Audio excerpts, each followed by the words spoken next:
नमस्कार दोस्तों, मेरा नाम डॉक्टर धर्मवीर यादव है और मैं असिस्टेंट प्रोफेसर योग इंदिरा गांधी विश्वविद्यालय मीरपुर रेवाड़ी में हूँ। लगभग पिछले 15 वर्षों से मैं योग की शिक्षा का प्रचार और प्रसार कर रहा हूँ, चाहे वो शिविरों के माध्यम से हो या चाहे ऑनलाइन मोड से हो या चाहे लेखन कार्य से हो।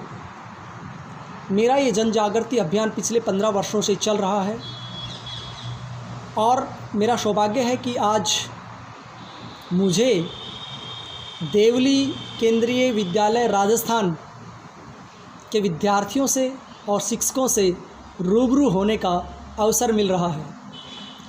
दोस्तों, योग साइंस ऑफ लिविंग है, जीवन जीने का विज्ञान है। 21 जून 2022 को 8वां अंतर्राष्ट्रीय योग दिवस मनाया जाएगा। पहली बार 21 जून 2015 ईस्वी को पहला अंतर्राष्ट्रीय यानी इंटरनेशनल योगा डे मनाया गया था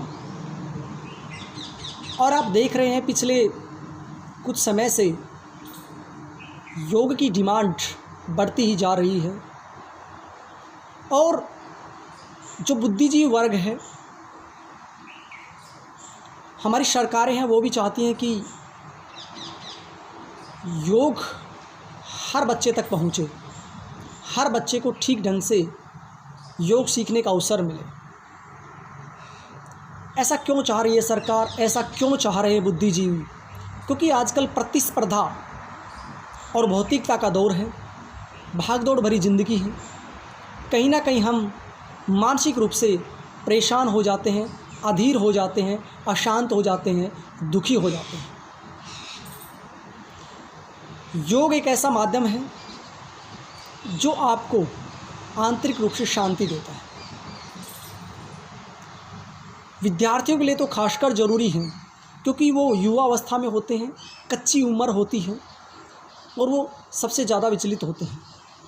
तो उनके कंसंट्रेशन पॉइंट ऑफ व्यू से और मन की शांति के लिए और उनके सर्वांगीण विकास के लिए योग बहुत ज़रूरी है। इसलिए सरकारें भारत के सभी विद्यालय, विश्वविद्यालय, महाविद्यालय सभी में योग को बढ़ावा दे रही हैं शिक्षा के साथ साथ, क्योंकि योग सामान्य जन के लिए जहाँ जीवन पद्धति है, वहाँ रोगियों के लिए औषधि है, विद्यार्थियों के लिए और खिलाड़ियों के लिए लचक के रूप में खेल है और जो आध्यात्मिक लोग हैं उनके लिए मोक्ष और मुक्ति का मार्ग है। आज पूरे देश में नैतिकता का पतन हो रहा है, मोरलिटी डाउन आती जा रही है।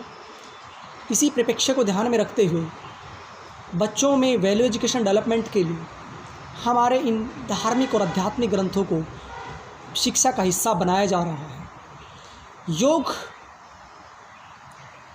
हमारे शारीरिक पक्ष पर भी असर डालता है, हमारे मानसिक पक्ष पर भी असर डालता है, क्योंकि आपने देखा होगा आजकल बच्चे छोटी उम्र में चश्मे चढ़े हुए हैं।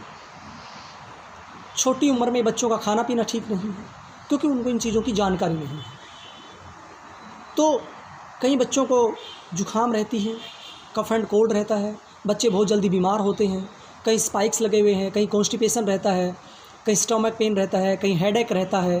तरह तरह की डिसऑर्डर, डिजीज़ बच्चों में होती जा रही है।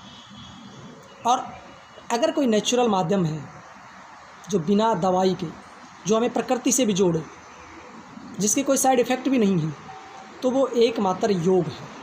तो बच्चों, मैं आपसे निवेदन करना चाहता हूँ कि योग को अपने जीवन का हिस्सा बनाएं और एक अच्छे योग प्रशिक्षक के निर्देशन में ही योगी क्रियाओं का अभ्यास करें, चाहे वो षटकर्म की यानी शोधन की क्रियाएं हों, चाहे आपके प्राणायाम हो, चाहे आपके आसन हो, चाहे आपकी बंद हो, मुद्राएं हों। अनेक योगी क्रियाएं हैं, अगर जिनका ठीक ढंग से हम अभ्यास करते हैं तो डेफिनेटली हम अपने जीवन को सुखपूर्वक और आनंदपूर्वक जी सकते हैं। ऐसी मेरी दृढ़ इच्छा है, ऐसी मेरी मंगल कामना है। तो देवली केवी के सभी योगार्थियों को, सभी शिक्षकों को मैं प्रणाम करता हूँ, नमन करता हूँ। उन्होंने मुझे ये अवसर दिया। तो कभी हम फेस टू फेस भी मिलेंगे अगर ऐसा अवसर आया तो तब तक के लिए आप सबका बहुत बहुत धन्यवाद।